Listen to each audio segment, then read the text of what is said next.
小飞，爸爸走了，你也走，你让妈妈怎么活？你让我怎么办啊？都是你，都是因为你没把他圈回来，是你杀了小飞啊！是你！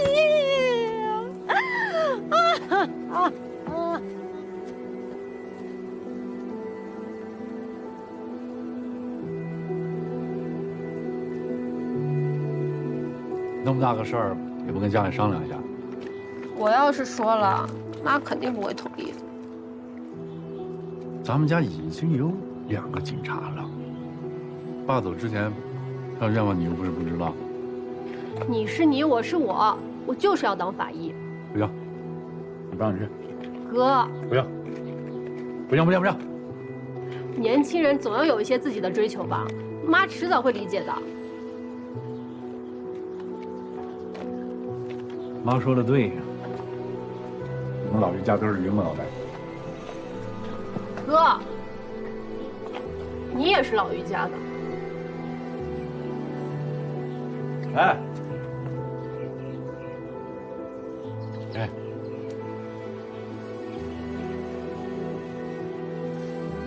走了。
凶手把尸体藏在标本里，标本室很有可能就是第一现场。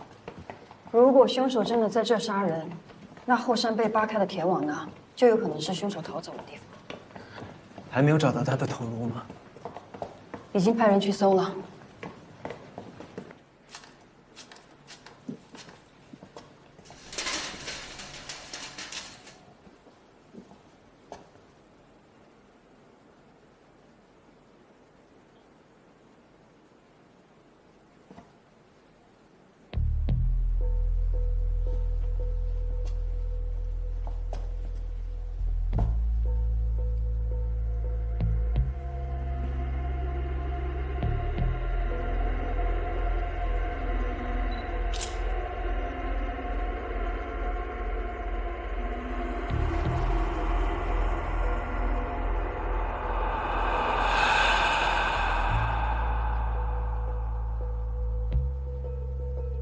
有人清理过。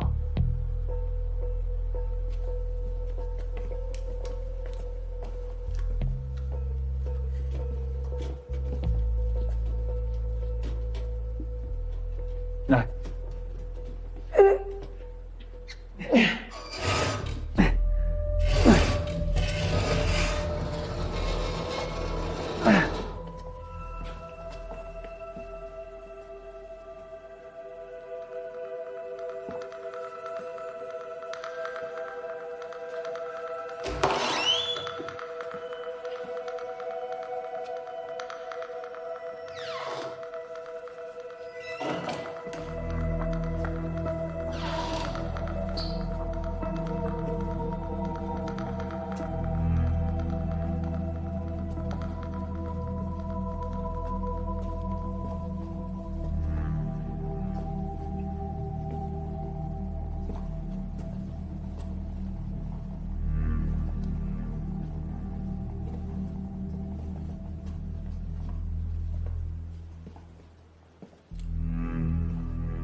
吴敏呢？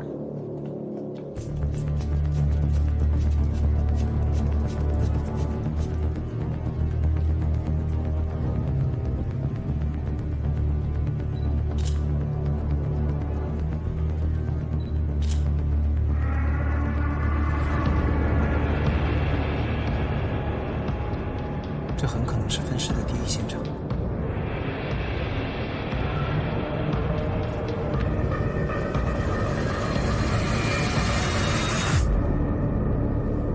以前那2个房间是连着的，后来都空了，左边房间才变成了标本室。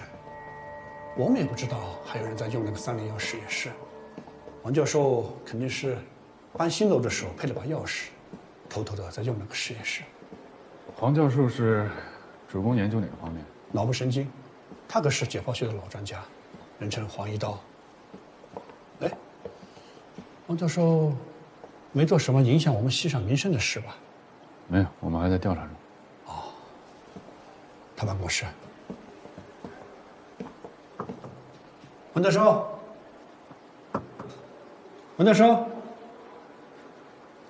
没人那你能帮我们开下门吗？啊？可以。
你们什么人？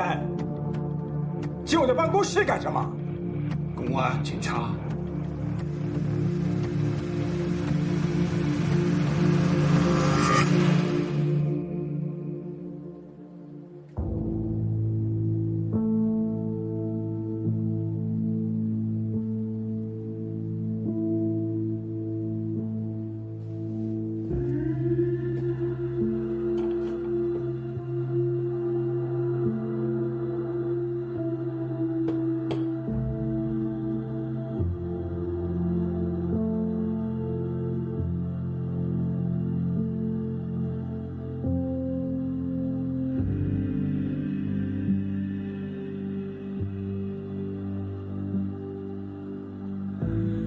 不是刘媛媛的头颅，而且这些都在福尔马林里泡过很久。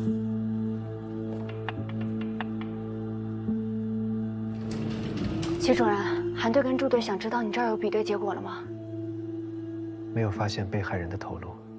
大队那边在后山和标本室有没有什么新的发现？还没有。不过带回来一个人，是301室的黄教授吗？是。他们在哪儿？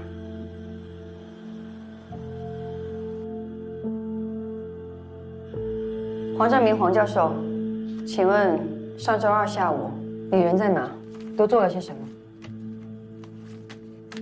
不记得。不记得，那这些记得了。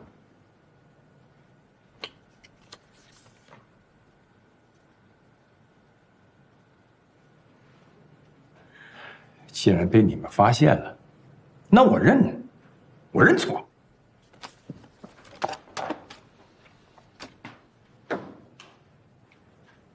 他这就认罪了。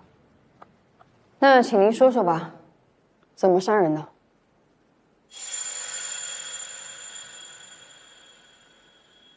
杀人？我没有杀人啊！那分尸呢？这些头颅啊，那是从捐献者的遗体上取下来的。这女的我没见过，我没有杀人。我是说，我利用学校的资源做我的实验。我是说，我愿意承担学术上的责任。您的意思是说，您做实验的都是被捐献的遗体？那为什么从标本室到实验室，有大量的血迹被清理的痕迹？那不是我的实验室。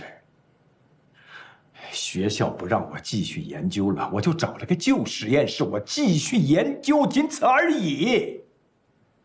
哎，你们知道吗？人脑的组织解剖，那是一项非常精细严谨的工作，这怎么可能有血迹？不可能啊！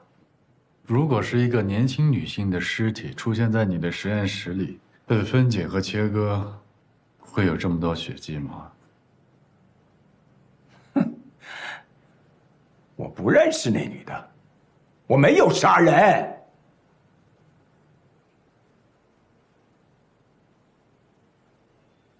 行，那我们换个问题，你在办公室是怎么吃饭的？随便，外卖是吧？对，在手机上刷到什么吃什么。这个外卖单上有日期，从8月31号到9月15号这些天，你连续在春季菜馆点餐。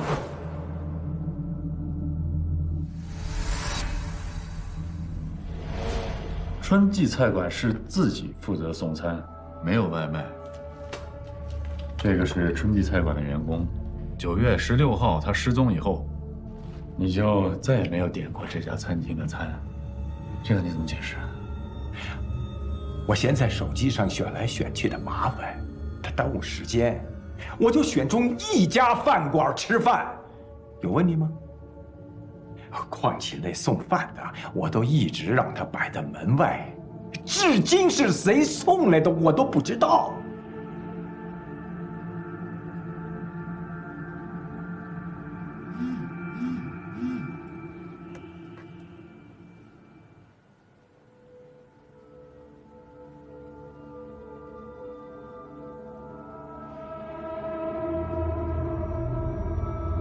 黄教授，我们知道您是脑部神经的专家，主要擅长脑岛叶神经解剖与胶质神经元肿瘤。像这种脑部神经解剖与疾病的关系，是需要大量的实际解剖案例做支撑的，对吧？我们还打听到您的同事说，您一直都觉得您的实验受到阻碍。如果能够让你大量的做实验，您一定会创造医学奇迹。这些在您的笔记本里都有记载的。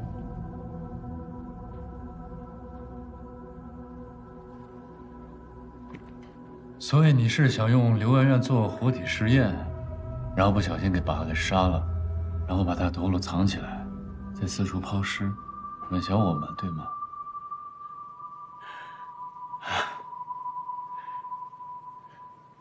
是，为了我的实验，我愿意去杀人。我幻想过无数次，解剖人的大脑，看看里面的秘密。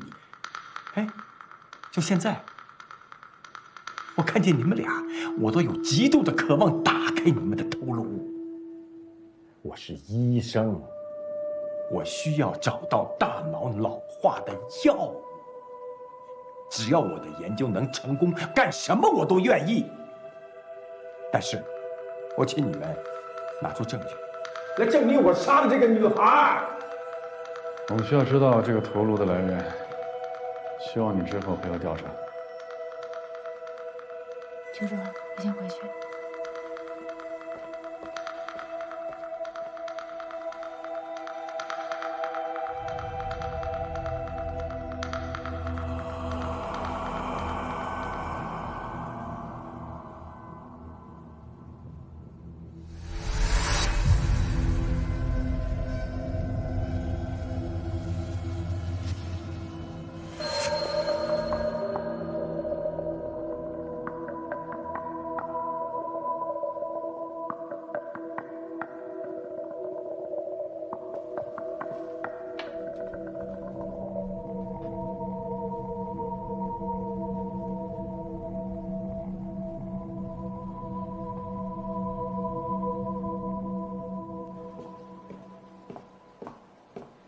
韩芳，这块表我借李明带过，这个刻字就是李明刻的。你醒醒，不是所有人都和原钻有关。现在最重要的任务是找到杀害刘媛媛的凶手。你做好你的工作。韩芳，做好你自己的工作。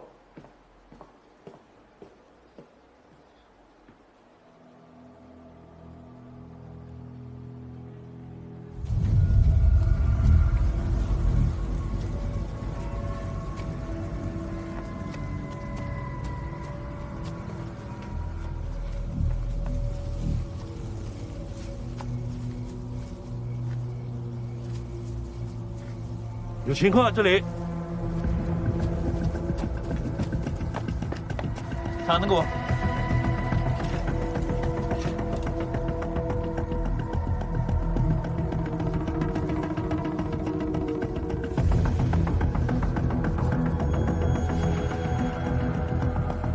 大概。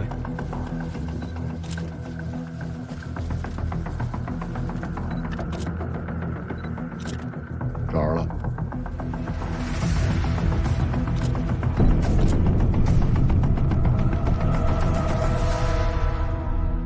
黄正明的笔录，小七已经去核验了，一共有6个头颅，有一些是从黄正明通过私人关系捐献中心获得，有一些是从医科大学不要的人体标本上摘下来，证词没问题。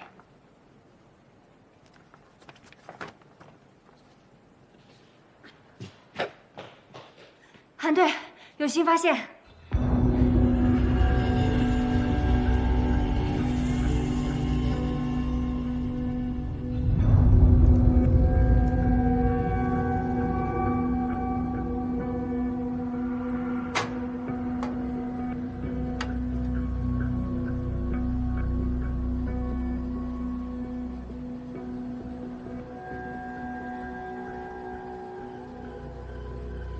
如果凶器是这个锤子的话，这个凶手应该有一定的医学背景。或许可能就是医科大学的人。黄正明办公室有搜到类似锤子吗？没有。死亡时间多久啊？根据学校后山土壤湿度以及空气的温度，结合内脏、头部外表皮的腐化程度来看，死亡时间应该是在5天之前的下午2点到6点左右。喂，小西，帮我去查一下黄正明的不在场证明。就目前的证据，我认为我们很难锁定黄正明就是凶手。我们怀疑黄正明是认为他会用死者的头颅做脑神经研究。尸体除了右侧颅顶有致命的敲击伤之外，尸体上没有任何解剖过的痕迹。换言之，黄正明并没有用刘媛媛的头颅做脑部研究。还有，这个是黄正明提供的捐赠者名单，而这个是从301室搜出来的笔记本。笔记本后半部分的字迹和名单上的字迹非常接近，但是你们再看看前半部分的字迹，这完全是不同的字迹，难道是同一个人写的？没错，这2种字迹都是黄正明的。帕金森病患者的字迹往往就会越来越小，这被称之为微疏症。患者会因为手部不自觉的颤抖，导致字迹出现不规则的线条，这完全符合黄正明现在的症状。而且标本楼301室黄正明切下来的头颅切口处非常的不平整，而刘媛媛的头颅切口处相当的平整利落。那以他这种状况是没有办法精细的分尸吧？除非有人在帮他。喂，老万，你去帮我查一下黄正明的病历，从医保系统还有学校的报销记录去看，顺便查一下他的人际关系网，有消息马上通知我。根据法医推断出来刘媛媛当天的死亡时间，我们查到了那之后进出过标本室的人，包括刘炳仁副教授、学生谢强、王文凯教授、黄正明教授、张芷琪助教、罗凯副教授、高慧兰教授、学生吴敏，共8人。查到黄正明病历了，他得帕金森好多年了，今年病情加重了，已经很少去医科大学授课了。人际关系呢？黄正明没结过婚，一直独居，也很少跟别人往来。以现有的证据来看，基本可以排除有人帮他杀人的嫌疑了。大家都觉得他很难相处。行，先把他放了吧，让他暂时不要离开本市，随时配合调查。小宋，你去吧。行，我现在去。也就是暂时我们可以排除黄正明的杀人嫌疑，但我们可以确定的是：第一，凶手是有解剖的相关专业知识和技能；第二，他知道标本室和黄正明的301实验室是相通的，所以他才会想到把尸块藏在标本里，然后再用清除血迹的方式引导我们找到这个实验室，栽赃给黄正明。我也问过那栋楼管啊，据他说啊，这个标本室和301打通使用应该是10几年前的事了，最近这些年都是分开使用的。知道这个事的人应该不多，应该都是医科大学的人，而且在这个学院应该待的时间也不短。根据我们刚刚的讨论，刘媛媛死亡当天进出过标本室又符合条件的人，就只剩这3位了。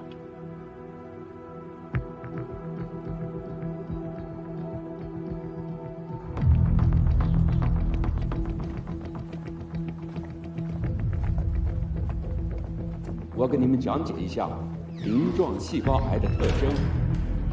它的发病率呢比较多见，多发于大于40多岁的中年人。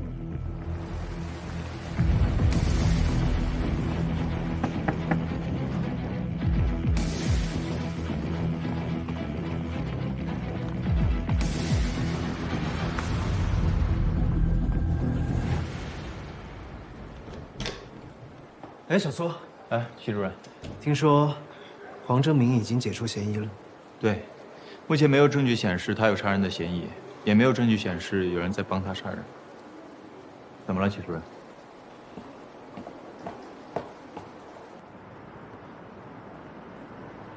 王教授，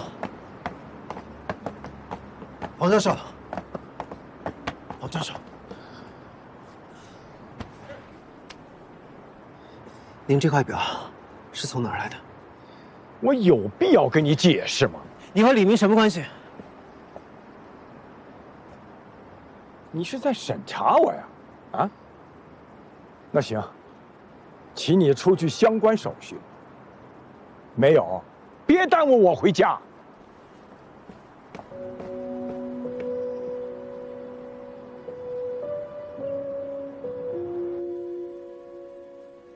当年我在车里只发现了李明的 DNA， 而你是在昏迷的状态下看到有一个人，你的直觉还有你的记忆都是不准确的。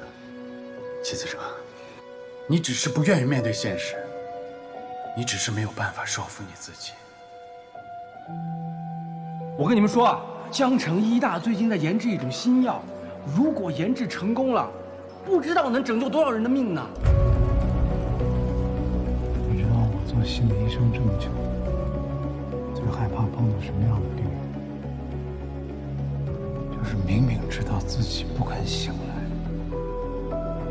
但是执着着不愿意相信的那种。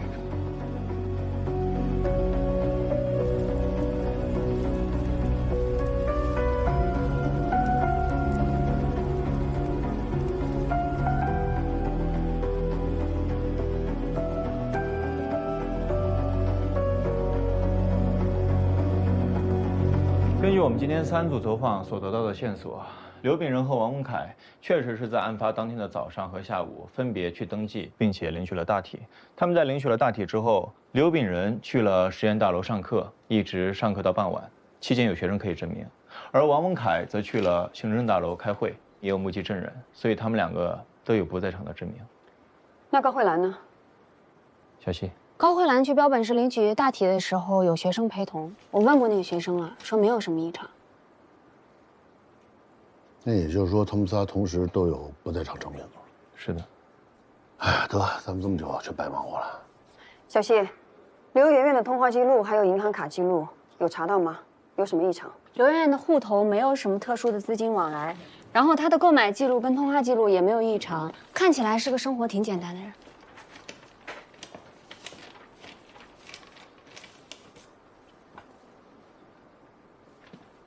案件一开始，小卖部的监控，刘媛媛的刀、黑色塑料袋，还有封箱胶条、手套、盐酸、漂白水，还有麻绳。她带这些去医科大学干什么？我们一开始是因为刘媛媛买了这些东西，怀疑她是凶手，结果她却死了。2种可能：第一，她去医科大学本来是想找人密谋一起杀人；另一种可能就是她本来要去医科大学伤害某个人，结果反倒被杀了。那她把这些东西带进医科大学之后去哪儿了？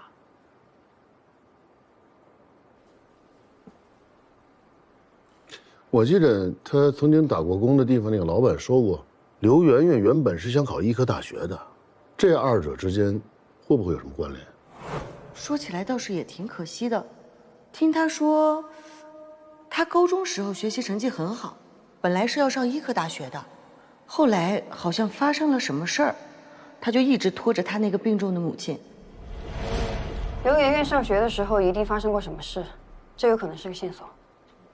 这样，我们再好好调查一下刘媛媛，看她从小到大认识什么人，在什么学校上过学，和什么人结过什么怨，再把这3个人好好调查一下，看他们和刘媛媛到底有没有关系。是。好。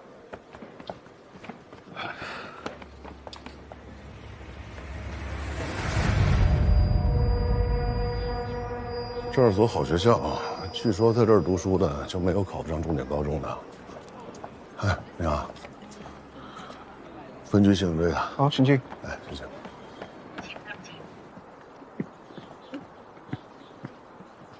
这个刘媛媛获过这么多奖了。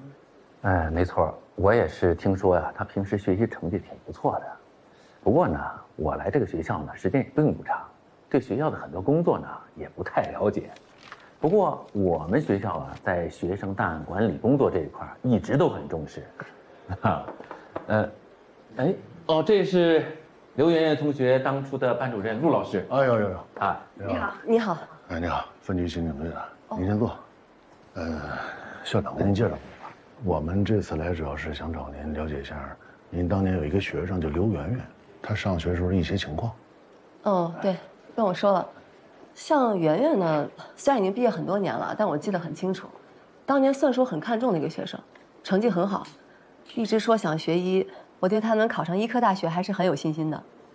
但是没想到，他第一年高考就缺考。缺考？为什么缺考？说是得了一场大病，第2年还是在我们这学校复读的，但成绩不是很理想。后来我才知道，他才参加了一门考试。而且考试中途他就出去了，为什么呀？这个我也不知道。后来我想问他，但就再也联系不上。哎，或者你们可以问一下当年的监考老师。哎，没错。关于监考老师这方面呢，我觉得你们可以去教育局查查看。谢谢啊，谢谢。不客气。哎，这个我们能拿回去吗？应该可以的啊。谢谢。好嘞。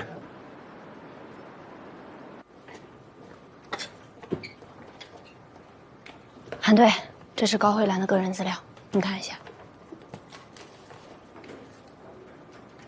去调查高慧兰的时候，不是有个学生跟着吗？他都说什么？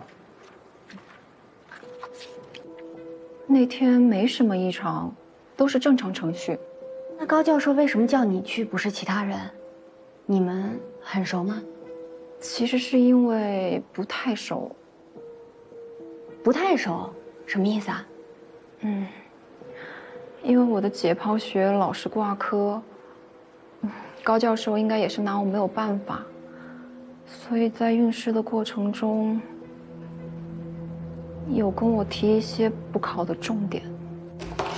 刚刚讲的记清楚了没有？下次一定不能再挂科了。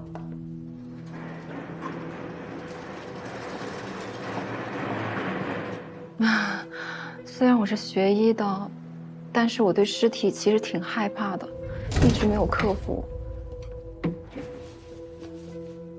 这已经是我第2次补考了，如果我再考不过，就拿不到毕业证了。高老师人好，他不想我书白读。去教室领大体都发生了什么？高慧兰和吴敏一起推了一张尸床，离开了标本楼。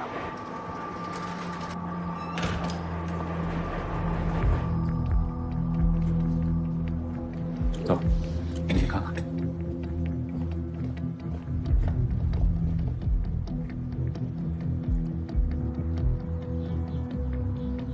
你好，这个学生你有印象吗？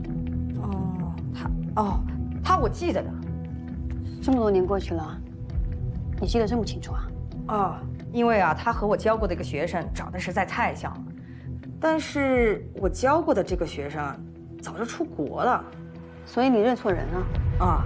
我看了一下试卷，一看他名字呀，确实是我认错人了。那，你当时觉得这个同学有什么异样吗？因为我们听说他当时就考了1门，而且中途就离场了。他当时是跑出考场的，我叫了他2声，他没搭理我，直接跑走了，很慌张。哎，那您带过的那个学生，他叫什么名字？叫丁由美。谢谢啊。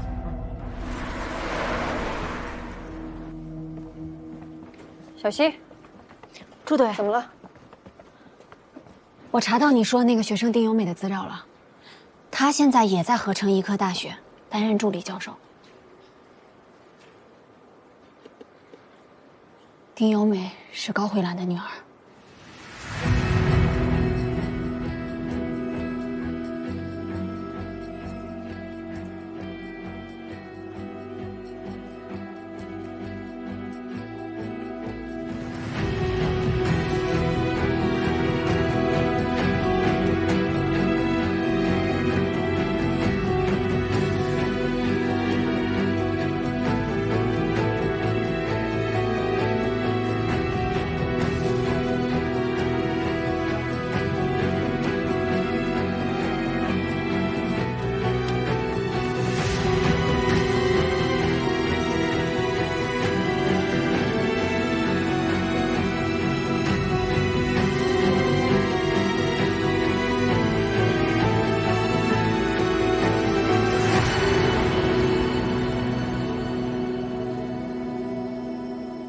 小飞，如果我能替你哥的话，不让你做法医，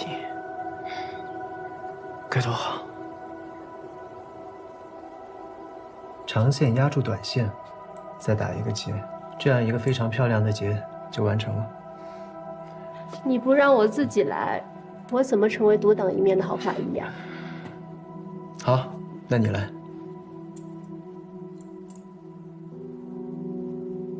我想为那些说不了话的死者找出真相，让那些逝者能够平静的安眠。我相信你将来一定会成为一名好法医。如果那天我能早一点接到你的电话，早一点找到你，你也不会。不过你放心，我一定会查出真相，给你一个交代。